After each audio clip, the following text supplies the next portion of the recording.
जय जगन्नाथ दर्शक बंधु आगरू एक भिडियो कर्कट राशि जन्मठारु मृत्यु पर्यंत समस्त तथ्य उपरे आलोचना करथिले किंतु सेही सब तथ्य मान अधा रही जाइथिला। एणु आजिर एही भिडियो रे जानिबा कर्कट राशि अनेक गूढ़ रहस्य विषय रे। आशा करुछि आपण मानकु एही विषय वस्तुटी बहुत पसंद आसीबो। एणु आपण मानकु अनुरोध करे कि भिडियोटी को शेष पर्यंत निश्चय देखंतु। एहा सहित भिडियोटी को गोटे लाइक निश्चय करंतु एवं आमर एही चैनल को सब्सक्राइब करी पाखरे आस्तुवा बेल आइकन को मध्य क्लिक करि नियंतु। प्रिय दर्शक बंधु कर्कट राशि व्यक्ति माने बहुत भावुक होइथांती।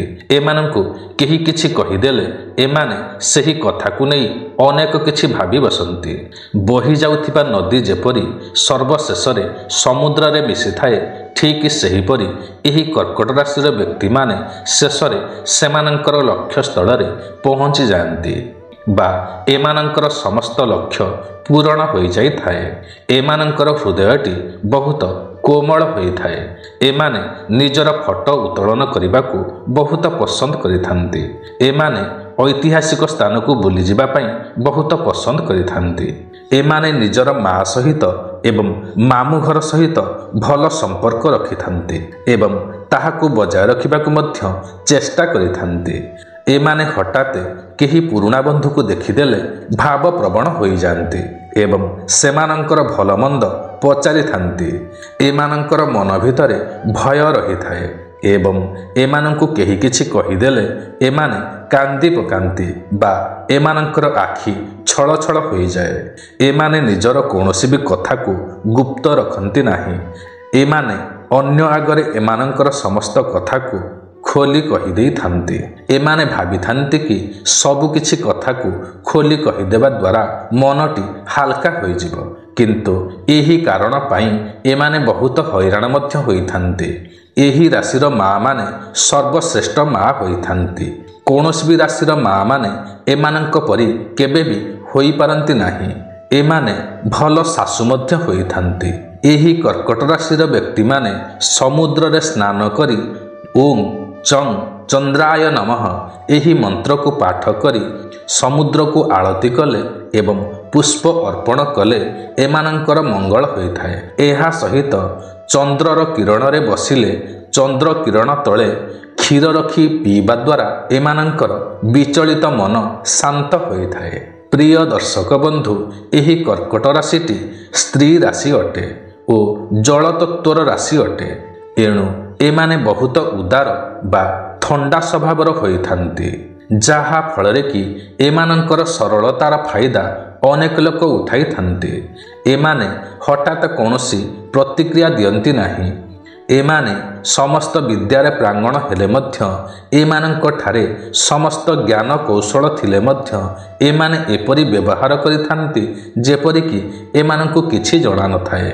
समस्तंक सामनारे नम्र भावरे चलिबाकू एमाने पसंद करिथांती। चंद्र जेपरि तार सौंदर्य द्वारा समस्तंकु आकर्षित करिथाए एही राशिर व्यक्ति माने मध्य ठीक सेहीपरि समस्तंकु आकर्षित करिथांती। एमाने समस्त स्थान रे आकर्षणर केंद्रबिंदु पालटी थांती।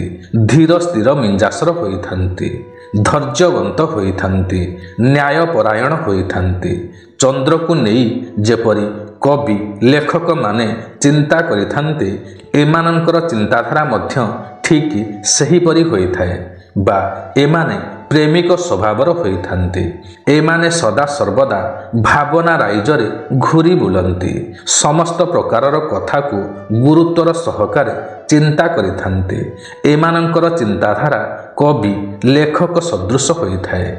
एमाने सदा सर्वदा एक निर्दिष्ट वलय भितर रहिबाकू पसंद करिथांती। केउ स्थान रे रहिबी केउ स्थान रे रहिबी नाही काहाकू कौन कहिबी काहाकू कौन कहिबी नाही एही समस्त कथा को गुरुत्वर सहित चिंता करी कार्य करिबाकू एमाने पसंद करिथांती। एमाने निज परिवार को बांधि रखिबाकू इच्छा एवं चेष्टा मध्य करिथांती। एमाने कौनसी भी विपद आसवा आगु सूचना पाइले सेथिरु मुकुलिबार बाट आगु खोजी नहीं थांती बा दूर सतर्क दृष्टियुक्त होई थांती। ଏହି ରାଶିଟି ସ୍ତ୍ରୀ ସ୍ୱଭାବର ରାଶି ହୋଇଥିବା କାରଣରୁ ପୁରୁଷ ହୋଇଥିଲେ ମଧ୍ୟ ଏମାନଙ୍କର ହୃଦୟ ଏକ ନାରୀ ସଦୃଶ ବା ମାର ହୃଦୟ ପରି କୋମଳ ହୋଇଥାଏ। ଏମାନଙ୍କର କଥାଭାଷାରେ ମଧ୍ୟ ନାରୀ ସୁଲଭ ଗୁଣ ଭରି ରହିଥାଏ। ଚଞ୍ଚଳ ସ୍ୱଭାବର ହୋଇଥାନ୍ତି। ମାନସିକ ସ୍ତରରେ ଏମାନେ ବିଚଳିତ ହୋଇଥାନ୍ତି। ସଦା ସର୍ବଦା ଏମାନଙ୍କର ମନରେ ଦ୍ୱନ୍ଦ୍ୱ ଚାଲୁଥାଏ। ଏହି ରାଶିଟି ଚର ରାଶି ହୋଇଥିବା କାରଣରୁ ଏମାନେ ଭ୍ରମଣ ପ୍ରିୟ ଅଟନ୍ତି। ନୂଆ ନୂଆ ସ୍ଥାନକୁ ବୁଲିଯିବାକୁ ବା ନୂଆ ନୂଆ ଜିନିଷ ଦେଖିବା ପାଇଁ ଏମାନଙ୍କର ପସନ୍ଦ ହୋଇଥାଏ। ଏହି ରାଶିଟି ଜଳତତ୍ତ୍ୱର ରାଶି ହୋଇଥିବା କାରଣରୁ ଏମାନେ ସମସ୍ତ ସ୍ଥାନ ଓ ସମସ୍ତ ପରିସ୍ଥିତିରେ ନିଜକୁ ଖାପ ଖୁଆଇ ରହିପାରନ୍ତି। ଏମାନେ ଜୋତା ସିଲେଇ ଠାରୁ ଚଣ୍ଡୀ ପାଠ ପର୍ଯ୍ୟନ୍ତ ସମସ୍ତ କାର୍ଯ୍ୟ କରିପାରନ୍ତି। ଏମାନେ ଦୁଃଖରେ ଭାଙ୍ଗି ଯାଆନ୍ତି ନାହିଁ କିମ୍ବା ସୁଖରେ ମଜି ଯାଆନ୍ତି ନାହିଁ। ସୁଖ ଓ ଦୁଃଖରେ ସମଭାବରେ ରହିବାର ଚେଷ୍ଟା କରନ୍ତି।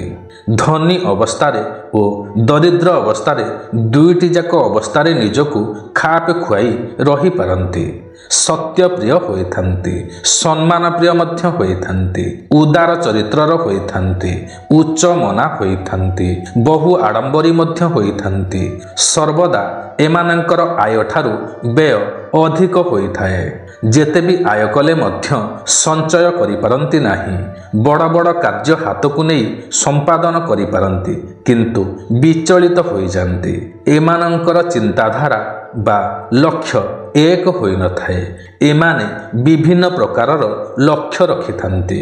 ଏମାନେ କେବେ ବି କାହାରି ଅନିଷ୍ଟ ଚିନ୍ତା କରନ୍ତି ନାହିଁ ବା ଏମାନେ କାହାରିକୁ ବି କୌଣସି ଅସୁବିଧାରେ ପକାଇବାକୁ ଚାହାନ୍ତି ନାହିଁ।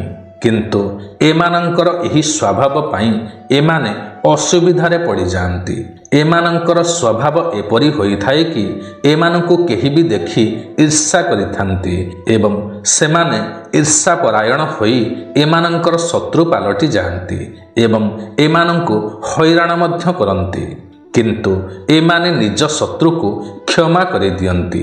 ଶତ୍ରୁମାନେ କିଛି ମିଠା କଥା କହିଦେଲେ ଏମାନେ ସମସ୍ତ ଶତ୍ରୁତାକୁ ଭୁଲି ଶତ୍ରୁକୁ ମିତ୍ର ପରି ମାନି ନିଅନ୍ତି ଏବଂ ଶତ୍ରୁ ଏମାନଙ୍କର କୌଣସି ବି କ୍ଷତି କରିପାରନ୍ତି ନାହିଁ କାରଣ ଏମାନେ ଶତ୍ରୁ ଦମନକାରୀ ହୋଇଥାନ୍ତି। ନିଜର ଶତ୍ରୁକୁ ପରାଜୟ କରିବାର ସମସ୍ତ କୌଶଳ ଏମାନଙ୍କୁ ଜଣାଥାଏ। ବେଳେବେଳେ ଏମାନେ ଶତ୍ରୁର ସମସ୍ତ କାର୍ଯ୍ୟକଳାପକୁ ଭଗବାନଙ୍କ ଉପରେ ଛାଡ଼ି ଦିଅନ୍ତି। ଭଗବାନ ଥିଲେ ବୁଝିବେ ଏହା ଚିନ୍ତା କରି ଶତ୍ରୁକୁ କ୍ଷମା କରିଦିଅନ୍ତି ଏବଂ ମିଠା ମିଠା କଥା କୁହନ୍ତି। ନିଜର କଥା କୌଶଳ ଦ୍ୱାରା ବା ବାକ୍ ଚତୁରୀ ଦ୍ୱାରା ଏମାନେ ଅନ୍ୟକୁ କଥା କହି ସନ୍ତୁଷ୍ଟ କରିପାରନ୍ତି, ଖୁସି କରିପାରନ୍ତି। ଏମାନେ ଏମାନଙ୍କର ଜୀବନରେ ସୁଖ ଓ ଦୁଃଖକୁ ହସି ହସି ଉପଭୋଗ କରିଥାନ୍ତି। ଦୁଃଖରେ ଭାଙ୍ଗି ପଡ଼ନ୍ତି ନାହିଁ କିମ୍ବା ସୁଖରେ ଆତ୍ମବିଭୋର ହୁଅନ୍ତି ନାହିଁ। ନିଜର ସରଳପଣ ପାଇଁ ଏମାନେ ଅନେକ କ୍ଷେତ୍ରରେ ଧୋକା ମଧ୍ୟ ଖାଇଥାନ୍ତି। ଏମାନେ କାହାରିକୁ ବି କଠୋର ଭାବରେ କିଛି ବି କୁହନ୍ତି ନାହିଁ। ଯେକୌଣସି ପରିସ୍ଥିତି ଏବଂ ପରିବେଶ ସହିତ ଖାପ ଖୁଆଇ ଏମାନେ ଚଳିପାରନ୍ତି। ସ୍ୱାମୀ ହୋଇଥିଲେ ସ୍ତ୍ରୀ ସାମ୍ନାରେ କିମ୍ବା ସ୍ତ୍ରୀ ହୋଇଥିଲେ ସ୍ୱାମୀ ସାମ୍ନାରେ ନମ୍ର ହୋଇଥାନ୍ତି। ଏମାନେ ବହୁତ ଯୋଜନା କରିଥାନ୍ତି। ସେଥିରେ ବିଫଳ ହେଲେ ମଧ୍ୟ ଏମାନଙ୍କ ଉପରେ କିଛି ବି ଫରକ ପଡ଼ିନଥାଏ। ଏମାନେ ଆଦର୍ଶବାଦୀ ହୋଇଥାନ୍ତି। ନିଜର ପ୍ରେମ ସମ୍ପର୍କକୁ ଏମାନେ ଗୋପନ ରଖିଥାନ୍ତି କିନ୍ତୁ ଯଦି ଗୋପନ ନ ରୁହେ ତେବେ ସେମାନେ ପ୍ରେମରୁ ଦୂରେଇ ଯାଇଥାନ୍ତି। ବିପଦ ସମୟରେ ମନ ଭିତରେ ଭୟ ଥିଲେ ମଧ୍ୟ ଏମାନେ ଦୃଢ଼ତାର ସହକାରେ ବିପଦର ମୁକାବିଲା କରିଥାନ୍ତି। ଏମାନେ ବାପାଙ୍କୁ ଯେତିକି ଭଲ ପାଇଥାନ୍ତି ତାହାଠାରୁ ଆହୁରି ଅଧିକ ମାଙ୍କୁ ଭଲ ପାଇଥାନ୍ତି। ନିଜର ବୈବାହିକ ଜୀବନକୁ ଏମାନେ ବହୁତ ଗୁରୁତ୍ୱ ଦେଇଥାନ୍ତି ଏବଂ ସୁଚାରୁ ରୂପେ ପରିଚାଳନା କରିବାକୁ ଚେଷ୍ଟା ମଧ୍ୟ କରିଥାନ୍ତି। ଏହି ରାଶିର ଦାମ୍ପତ୍ୟ ଜୀବନରେ କଳହ ବହୁତ କମ୍ ଦେଖାଦିଏ। ଯଦି କେବେ କେବେ କଳହ ହୋଇଯାଏ ଏମାନେ ନିଜର ଜୀବନ ସାଥୀକୁ କ୍ଷମା ମାଗି ନିଅନ୍ତି ଯାହା ଫଳରେ କି ଏମାନଙ୍କର ବୈବାହିକ ଜୀବନ ଆହୁରି ସଦୃଢ଼ ହୋଇଯାଏ। ଏମାନଙ୍କର ଜୀବନ ସାଥୀ ଯଦି ବିଛା କିମ୍ବା ମୀନ ରାଶିର ହୋଇଥାନ୍ତି ତେବେ ଏମାନଙ୍କର ଜୀବନ ସୁଖମୟ ହୋଇଯାଏ। ଏମାନେ ଦେଖିବାକୁ କଠୋର ଦେଖାଗଲେ ମଧ୍ୟ ଭିତରୁ କଠୋର ହୋଇନଥାନ୍ତି, ବହୁତ ସରଳ ହୋଇଥାନ୍ତି। ସମସ୍ତଙ୍କ ସହିତ ବନ୍ଧୁତା ରଖିଥାନ୍ତି। ଖୁବ୍ ଶୀଘ୍ର ଏମାନେ ନିଜର ମନ କଥାକୁ ବନ୍ଧୁମାନଙ୍କୁ ଜଣାଇ ଦେଇଥାନ୍ତି ଏବଂ ଅସୁବିଧାରେ ବନ୍ଧୁମାନଙ୍କୁ ସାହାଯ୍ୟ କରିଥାନ୍ତି। କିନ୍ତୁ ପ୍ରତି ବଦଳରେ ଏମାନେ ବନ୍ଧୁଙ୍କ ଠାରୁ କିଛି ବି ଆଶା ରଖନ୍ତି ନାହିଁ। ନୀତି ନିୟମରେ ଚାଲିବାକୁ ଇଚ୍ଛା ରଖିଥାନ୍ତି କିନ୍ତୁ ଚାଲିପାରନ୍ତି ନାହିଁ।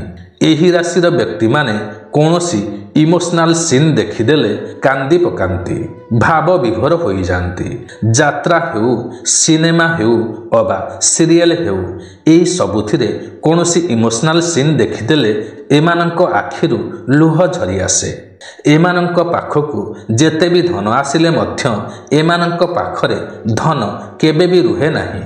କିନ୍ତୁ ଏମାନଙ୍କୁ ଦେଖି ଅନ୍ୟମାନେ ଭାବି ବସନ୍ତି କି ଏମାନେ ବହୁତ ଧନବାନ ବ୍ୟକ୍ତି ବୋଲି। ଆର୍ଥିକ ସମସ୍ୟା, ପରିଶ୍ରମର ଫଳ, ବନ୍ଧୁ, ଧର୍ମ ଏସବୁ ବିଷୟରେ ଚିନ୍ତା କରି ଏମାନେ ବ୍ୟସ୍ତ ହୋଇପଡ଼ନ୍ତି। କର୍ମଠାରୁ ଭାବପ୍ରବଣତା ଏମାନଙ୍କଠାରେ ଅଧିକ ଦେଖାଦେଇଥାଏ। ନିଜର କ୍ଷମତା ବଳରେ ଧନ ଅର୍ଜନ କରିବା ପାଇଁ ପସନ୍ଦ କରିଥାନ୍ତି। ସତ୍ ପଥରେ ଯିବା ପାଇଁ ଚେଷ୍ଟା କରିଥାନ୍ତି। ଏମାନଙ୍କର ଜୀବନର ମଧ୍ୟମ ଅବସ୍ଥାରେ ଶାସ୍ତ୍ର ପ୍ରତି ରୁଚି ରଖିଥାନ୍ତି। ଏମାନେ ଭୋଗବିଳାସୀ ହୋଇଥାନ୍ତି, କାମୁକ ହୋଇଥାନ୍ତି, ମିଠା ମିଠା କଥା କହିଥାନ୍ତି। ବିପଦ ଆସିବା ଆଗରୁ ସତର୍କ ରୁହନ୍ତି। ଏମାନେ ଅନ୍ୟର ଦୁଃଖ ଦେଖିଲେ ସହିପାରନ୍ତି ନାହିଁ। ଈଶ୍ୱରଙ୍କ ପ୍ରତି ଭକ୍ତି ଓ ବିଶ୍ୱାସ ରହିଥାଏ କିନ୍ତୁ ଏମାନେ କୌଣସି ବି ମନ୍ଦିରକୁ ଯିବାକୁ ସେତେଟା ପସନ୍ଦ କରନ୍ତି ନାହିଁ। କାରଣ ଏମାନେ ଭାବି ବସନ୍ତି କି ଈଶ୍ୱର ସର୍ବବ୍ୟାପୀ ଅଟନ୍ତି। ଯେଉଁଠାରେ ଭକ୍ତିରେ ଡାକିଲେ ଭଗବାନ ଶୁଣିଥାନ୍ତି ବୋଲି ଏମାନଙ୍କର ଧାରଣା ଥାଏ। ଏମାନଙ୍କର ଶରୀର ସୁନ୍ଦର ହୋଇଥାଏ ବା ଏମାନଙ୍କର ଚେହେରା ସୁନ୍ଦର ହୋଇଥାଏ, ଗୋଲ ମୁହଁ ହୋଇଥାଏ। ସୁନ୍ଦର ସ୍ୱାସ୍ଥ୍ୟ ମଧ୍ୟ ଏମାନଙ୍କର ହୋଇଥାଏ। ଏମାନଙ୍କଠାରେ ସଦାସର୍ବଦା ଥଣ୍ଡାଜନିତ ରୋଗ ଲାଗି ରହିଥାଏ। କୋଲେଷ୍ଟ୍ରଲ ରୋଗ ଏବଂ ପେଟ ରୋଗ ମଧ୍ୟ ଲାଗି ରହିଥାଏ। ଏମାନେ ନିଜ ଭାଇ ଓ ଭଉଣୀମାନଙ୍କୁ ବହୁତ ସ୍ନେହ କରିଥାନ୍ତି କିନ୍ତୁ ସେମାନେ ଏମାନଙ୍କର ସ୍ନେହକୁ ବୁଝିପାରନ୍ତି ନାହିଁ।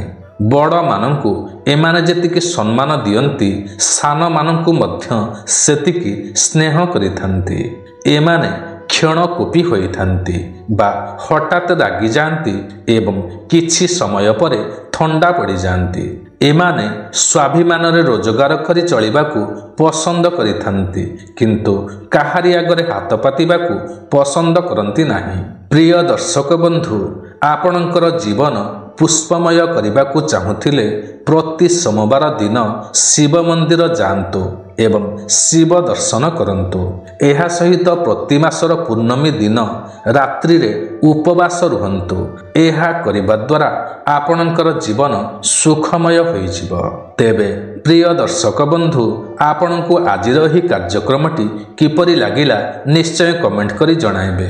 ଯଦି ଆପଣମାନଙ୍କୁ ଆଜିର ଏହି କାର୍ଯ୍ୟକ୍ରମଟି ପସନ୍ଦ ଆସିଥାଏ ତେବେ ଗୋଟିଏ ଲାଇକ୍ ନିଶ୍ଚୟ କରିବେ ଏବଂ ଯଦି ଆପଣ ଆମର ଏହି ଚ୍ୟାନେଲରେ ନୂଆ ଅଟନ୍ତି ତେବେ ତୁରନ୍ତ ସବସ୍କ୍ରାଇବ୍ କରିନିଅନ୍ତୁ ଏବଂ ପାଖରେ ଆସୁଥିବା ବେଲ୍ ଆଇକନକୁ ମଧ୍ୟ କ୍ଲିକ୍ କରିନିଅନ୍ତୁ, ଯାହାଫଳରେ କି ଆମେ ଯେବେବି ଏହିପରି କିଛି ଭିଡ଼ିଓ ଅପଲୋଡ଼ କରିବୁ ତାହା ଆପଣଙ୍କ ପାଖରେ ସର୍ବପ୍ରଥମେ ପହଞ୍ଚିଯିବ। ତେବେ ଆଜିର ଏହି କାର୍ଯ୍ୟକ୍ରମଟିକୁ ଏଇଠି ରଖୁଛୁ। ପୁଣି ଦେଖାହେବ ଆସନ୍ତା ଏକ ନୂଆ କାର୍ଯ୍ୟକ୍ରମରେ। ସେ ପର୍ଯ୍ୟନ୍ତ ଆମକୁ ବିଦାୟ ଦିଅନ୍ତୁ। ଜୟ ଜଗନ୍ନାଥ ଦର୍ଶକ ବନ୍ଧୁ।